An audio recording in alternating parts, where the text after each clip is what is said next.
اللہ کیوں ضروری ہے؟ قرآن مجید فرقان حمید میں اللہ تبارک و تعالیٰ کا ارشاد ہے، سورہ لقمان میں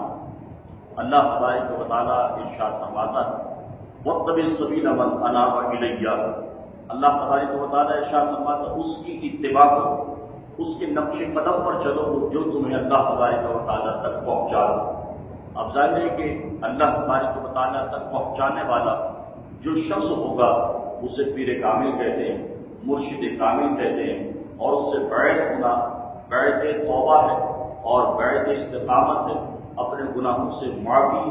پر اس کو گواہ بنانا ہے اور اپنا ہاتھ اس کے ہاتھ میں دینا ہے، اس کو کہتے ہیں بیعت۔ اور یہ بیعت جائز ہے، نبی کریم علیہ الصلوۃ والسلام نے بے شمار مواقع پر صحابہ سے بیعت لی، کبھی معافی کی بیعت، کبھی توبہ کی بیعت، اور کبھی جنگ میں شریک ہونے کی بیعت، اور ایک بیعت اسلام کی جس سے آدمی اسلام میں داخل ہو جاتا ہے۔ تو یہ تجدید ایمان بھی ہو جاتا ہے جب آدمی کسی کے ہاتھ میں ہاتھ دے کر بیعت ہوتا ہے، تو یہ جائز ہے۔ بیعت اس کے ہوتے ہیں کہ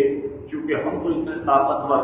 نہیں ہیں کہ شیطان کا مقابلہ کر سکیں، شیطان کو زیر کر سکیں، چونکہ شیطان کو اللہ تبارک و تعالیٰ نے اختیار دیا ہے، اور شیطان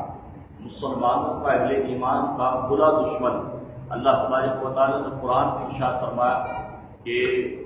وَلَا تَتَّبِعُوا خُطُوَاتِ الشَّيْطَانِ، اے لوگوں، اے ایمان والوں، شیطان کی اتباع مت کرو، شیطان کے نقش قدم پر مت چلو، إِنَّهُ لَكُمْ عَدُوٌّ مُّبِينٌ، کیونکہ وہ تمہارا کھلا دشمن ہے۔ تو آپ دیکھیں اللہ تعالیٰ نے شیطان کی پیروی اور اس کی اتباع کرنے سے منع کیا، اور لقمان، سورہ لقمان کی جو آیت ہم نے پڑھی واتبع سبیل من اناب الی، اس کی اتباع کرو جو تمہیں اللہ تبارک و تعالیٰ تک پہنچا دے۔ اللہ تبارک و تعالیٰ تک پہنچانے کا ذریعہ مرشد کامل ہے، اس کے ہاتھ میں ہاتھ دے کر بیعت ہوا جاتا ہے، اور بیعت ہونا یوں ضروری ہے کہ اللہ تبارک و تعالیٰ کے ولی کے ہاتھ میں جب ہاتھ دے دیتے ہیں تو وہ ہمارے ایمان کے محافظ بھی ہو جاتے ہیں، اس سے ہمارا ایمان بھی محفوظ رہتا ہے۔ ہم عرض کر رہے تھے کہ ہم اس قابل تو نہیں کہ ہم شیطان کا مقابلہ کر سکیں، تو ہماری طرف سے کوئی اللہ تبارک و تعالیٰ کا ولی ہوتا ہے جو شیطان لعین سے